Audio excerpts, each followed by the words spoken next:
Hello and welcome on 360 Sport on Trust TV. I am Adeni Aji-Shafe. Nigeria under 18 and under 20 handball team for male will be fighting hard over there in Congo Brazzaville as they will be competing at the IHF Continental Phase that will be coming up over there in Congo. Good one there. At least they will be fighting to see how they can also dominate Africa. They've done well in West Africa after they won the Zone 3 here. They're talking about the competition that actually took place in West Africa. Congrats to them, and hopefully they will continue with where they dropped the baton last time and at least dominate Africa once again. It is very possible. Welcome you on the show once again. I have in the studio Olawale Peters. Yeah, good evening, Adeni. It's my pleasure to be back to the studio. Good one. At least our boys. This is not football now. Yeah, it's still ball. Yes, it's only still that we are replacing the foot with hand. Good So instead one. of playing with football, we are playing with handball. And I think we are doing better with the handball than the football. Because the boys, they did us very well during the last West African Zone 3 competition in which they won. So I'm very sure also the coach should just try as much as possible to learn from what happened. Because the fact that you train during a competition doesn't mean you are the best. You may be lucky. That's the truth. It happens So in they should not be football. carried away. Yes, so don't be carried away by because, okay, we are the local champion. We are the local champion in the sense that we are not the African champion yet. We are the South African champion. So they should go back to the drawing board. They look at some matches, the mistake we've made. If you look at our opponents, their own area of strength. Where's our own area of strength? Is it by serving? Or is it by taking service? Or is it by slamming? Is it by positioning or whatever the situation is? So they should go back to the drawing board, look at all those strategy, and they should plan ahead so that we can be able to at least do very well. We shouldn't put the pressure on ourselves that, oh, we are going there to win. But that's a mistake that most countries normally make when they are going for a competition. We are going there to perform and get to the final. You take it one game after the other. Not that you've not finished the game one and you're thinking of how to win the game 4 or game 5. You lose focus, you lose strategy. Now let's look at those that we have in our group. All the matches that they've played, the one that they've won, the one that they've lost. How do they win? How do they lose? The one that we've won, the one that we've lost. We'll do that also. Based on that, we should now have the technical skill, technical know-how on how to defeat, defend, and win our opponents one after the other. The boys are still very young and they are hungry for success, and I'm sure they will do us proud.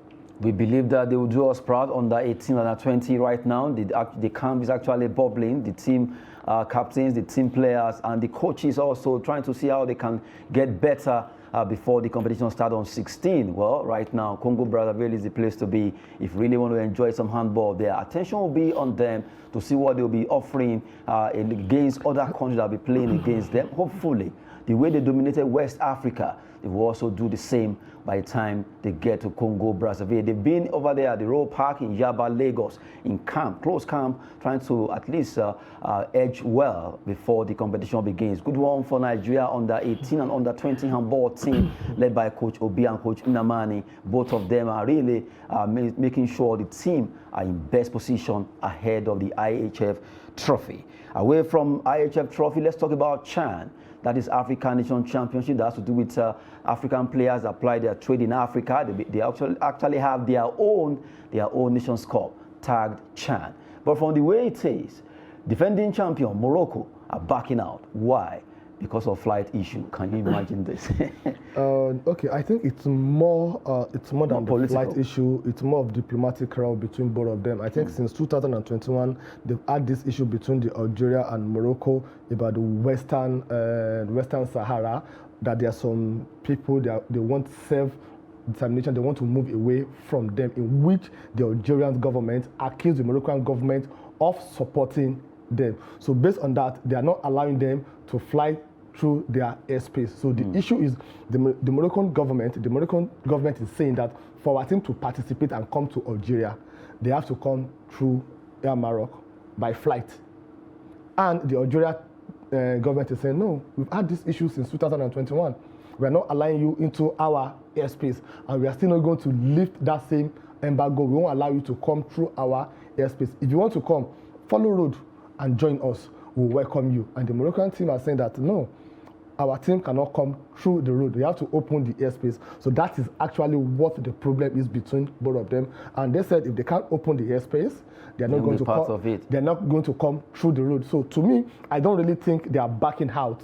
They have their own condition, which I think they are playing politics with it. I think CAF should be able to come in because sport is something that unites everybody together.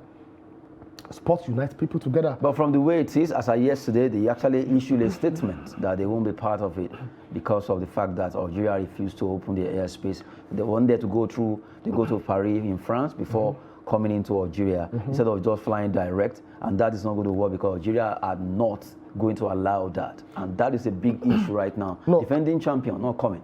I think the issue is the Moroccan government also, they want to make a statement. They don't want to bend anything because they have what it takes. If you recall vividly in 1994, USA 94, Nigeria also, we had the same issue. When the United States of America said they're not going to allow Nigeria to have a direct flight from Nigeria to USA. We didn't go through the direct flight then, because they didn't open the airspace for us. So we have to go through the transit. Yeah, but to be candid, what does it? Okay, agreed. Yeah, fly to Paris, then fly to. That is the ego we are talking about. Open the airspace or we are not coming. I don't want to go to Paris. I don't want to go to France before coming to you. I'm closer to you from Morocco to Algeria than going to France. But for peace to reign, if Algeria are adamant that they won't open the airspace, go through the Paris and come to Algeria. Simple. The peace is. I know it's very close. No, the peace is negotiated by two people, not only one side. It's not only the Moroccan team that are ready to make the peace. The Algerian team also. What stopped them also? Okay, for the sake of peace, for the sake of football, by allowing I allow you. Okay, I'll give you only 1 hour to come to my space. So I don't think you get the point. So that's actually what the problem is, and I think it's a very sad one for the game of football. Sincerely, not even now. Not even now. This is not the time that we need. This is the time that we need to unite ourselves together. I just hope, despite that they've released their own statements, that the CAF can still come in, because their match, I think the Moroccan, they are playing on Sunday. They're not playing until Sunday, and today is Friday. If it's something that the CAF can come in and just this competition will be starting today. Let's just say, okay, opening ceremony and all that. But they are missing by now, Morocco, they actually issued a statement. Although before issuing a statement that they won't be part of the competition, they sounded a note of warning that they would not, if Algeria refuse to open their airspace. And Algeria never accepted that till now, before they actually opened that. Well, since they've not played their first match, because I'm talking about the Moroccan team. They've not played their first match. Their first match can still change their mind. Their first match is going to be on Sunday. The opening ceremony is going to be today. Okay, so even if they miss the opening ceremony, if the CAF can come in between both countries, both Algeria, this is football, this is what unites everybody together. Just for the sake of this one, just allow them to fly through your airspace twice, when they are coming and when they are going. Simple for an hour, and you can monitor it. If that can achieve, they can still travel today, they can still travel tomorrow. I think it's not going to be over until it is over, until Sunday, that they did not participate, that they didn't find a lasting solution to the problem. And I think that definitely they are pulling out. Well, from the way it is, Morocco, despite the fact that they sounded no tougher, no performing, they participating at the Nations Cup, that's a CHAN.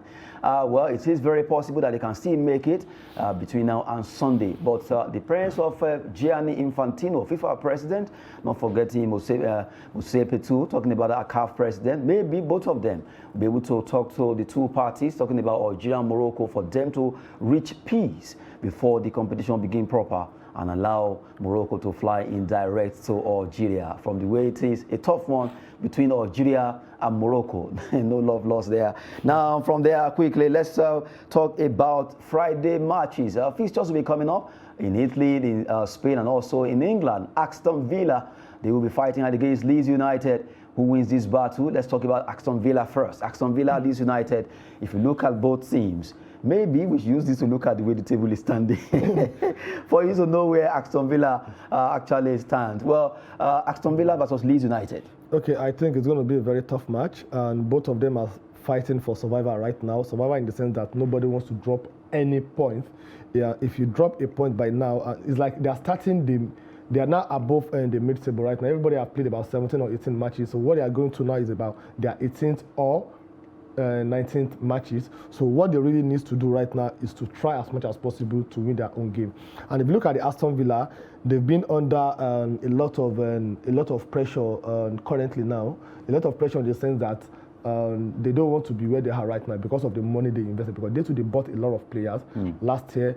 thereabouts when they signed their new coach. And then the last 3 matches, I think they've been doing very well. They've been doing fantastic. We saw what they did with Manchester United when they meet Manchester United. So I see the game for them as a game that will take them below top 10 and above top 10. Currently, now Aston Villa is sitting 11th on the table. So winning tonight's match will take them above that position. It will take them to probably 8th position, 9th position, or 10th position. If you look at Leeds United, also they're in 14th position. A win for Leeds United will not take them anywhere. The best they can get is to get to 13th position from 14th position, because they are having 17 points currently now, and winning tonight's match will take them to 20th position. So it's something that they really need to win. And if you look at the difference between 13th position and 20th position, just 5 points. So it's still open for anyone to go down. It's very open. Even Chelsea, that they are in 10th position, it's still open for them to come below also. But they're in 10th position. So if you look at this, 12 to 17. So you lose to this match, and other people have not played their own matches. That means they can topple you. They get 20, they get 19. So you have to start fighting for relegation. So it's going to be a very tough match between Aston Villa and Leeds. Now, if Aston Villa wins this game, let's look at the first 10. That's the table that has to do with Chelsea standing number 10. If they win, they will jump up, right? Yes. If they win, they're going to jump up. Because of goal difference? Goal difference, yes. And you don't know how many goals they will score today. They can score 2, 3, 4, 5 goals. So they can jump to 10. And Chelsea can move to the 11. That's if they win. Yes, convincingly. If Aston Villa wins, they move to that position. If Chelsea, they lose, they will remain there also. Well, just to give you at least an outlook of how it's going to be between Aston Villa and Leeds United. Celta Vigo, Villarreal, we know what they've been doing, talking about the Yellow Submarine.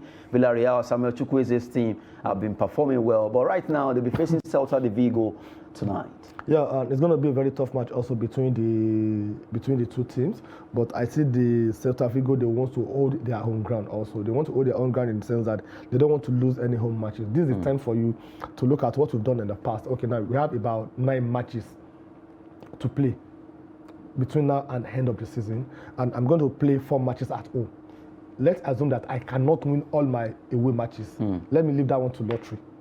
Either I win or I lose, but all my own matches, I need to secure that. What do I mean I need to secure? I have about 4 matches to play at home. Let me get at least that 12 points to be sure that I still remain in the league. Then I live to fight for another season. Remember we said this earlier on, we have some teams that their own priority, some are title contender, some are Champions League contender, some are Europe contender, some are, no, I die here, I'm not going to relegation. So I think Celta Vigo, they are one of those people that, no, you die here. They always want to stay there. No, I want to stay here. While Villarreal, the Yellow Submarine, we know what they've done when it comes to European football.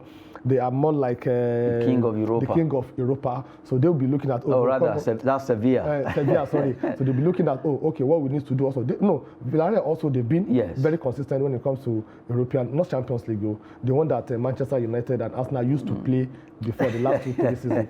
So they'll be looking for a way to make that, to win the match and see if they can get to that position. So I think it's going to be a very tough match between the two teams also. Let's look at the biggest one that will happen also tonight. Well, Napoli against Juventus, the table topper there. Napoli, they've been fantastic so far when it comes to Serie A, and you just have to give it up to Victor Osimhen, the entire squad, for what they've done against Juventus, the old lady as they call them. All right, now let's look at Napoli versus Juventus. They have, for the past 5 matches they've played so far, let's look at that particular analysis before Olawale Peters will actually do justice to the analysis there, talking about the 5 past matches they've played so far together. Now, Napoli versus Juventus. This is a game that, if you look at it on this particular analytical approach that we're going to look at, Napoli wins 16, Juventus win 27, 11 draws, highest win for both of them. You look at their matches now. Highest win 3-0 from 2011 for Juventus, also 3-0 from 2013. When you look at the average points, goals scored, if you take it down, last 5 matches now, Juventus against Napoli 1-1. Napoli against Juventus, that was September 2021, 2-1. You had Juventus defeating Napoli again 2-1. Napoli 1-0 against Juventus. And Juventus defeating Napoli 2-0. So far, it's been Juventus from the way it is right now, Juventus actually won 3 times. Napoli 2. It's interesting to see. I think they're at par here. Napoli have won twice, and Juventus have won twice, and they draw. And they drew one. So that's 2-2-1. But the Juventus of 2021 is different from 2023. And the Napoli of 2023 is not the Napoli of 2021. That's the truth. If you look at their table currently right now, Napoli, they are top in the league, and followed by the old lady, which we know that the old lady gets tired very soon. So this is an opportunity for the Napoleon to extend the gap between them and the second, third, and fourth. I think they are leading with about 7 points currently now. Winning tonight's match will take it to 10 points.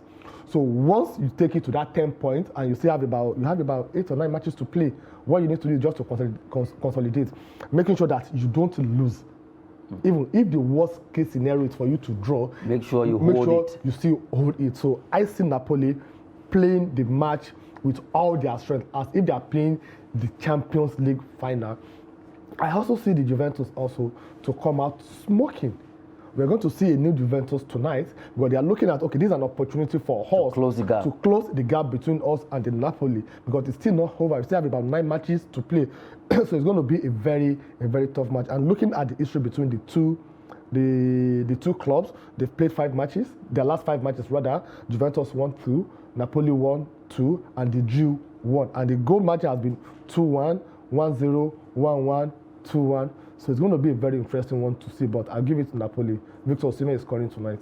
Well, let's see if the gangling Victor Osimhen will be scoring for Napoli at the city of Naples. There are a big one between Napoli and Juventus at Diego Maradona Stadium, the one they call Estadio. Good one there. While right now, Napoli will be fighting hard to retain themselves at the top, while Juventus want to close the gap against Napoli. Really, they've been fantastic so far this season, talking about Napoli, and they want to add to that particular leading there. Well, from there, let's talk about Graham Potter. Graham Potter, the coach of Chelsea, will continue to be at the mouth of almost every Chelsea fan. Chelsea's job is hardest in football, coming from Graham Potter. Hardest. They should drop it there. No, he won't resign. He knows the juicy part of it. No, honestly, what are you expecting? Where you are at Brighton, they are paying you £2 million per annum. Now at Chelsea, they are paying you £10 million. It's 8 million extra. 8 million extra. Currently, this same Graham Potter is the 4th highest paid coach in Premier League. And what has been his performance? From 26, he won how many matches? 13. You have more drawn than the last 5 matches you won, only 1. And this is not the Chelsea that he met. At least, if you cannot take Chelsea to the, if you cannot move them forward, let them remain where they are, where you meet them. So sincerely, a lot of expectation. Because when Abramovich took over Chelsea, we know what happened. Trophies started coming in. And this is something that they are used to. They are used to success for the past 20 years. And all of a sudden, another owner is coming in, and they sign a new coach, they sign new players, everything is turning around. What are you expecting? Yes, it is the hardest job. Chelsea, they don't have patience. Take it or leave it. And they took that one from their former owner, Abramovich. He doesn't have patience. The first season, if you don't win anything, second season, mid-season, if you are not doing anything, he'll send you away. But what he wants is results. Because that is why it gives you all the authority to make changes. Tell me, what player do you want to buy? I recall vividly Jose Mourinho interview that when he signed Drogba, he went to Abramovich and said, I want to sign Didier Drogba. And Abramovich was asking him, Didier Drogba, I've never heard of him before. He said, but you told me you're giving me the room to operate. This player is a monster. I bring him to Chelsea, we'll deliver for him. And he said, okay, go ahead for him. And he bought Drogba, and we saw what Drogba did. So Graham Potter also should be expecting something like this. But the truth is, you cannot give what you don't have. He doesn't have it. Except Chelsea want to wait for the next 5 years.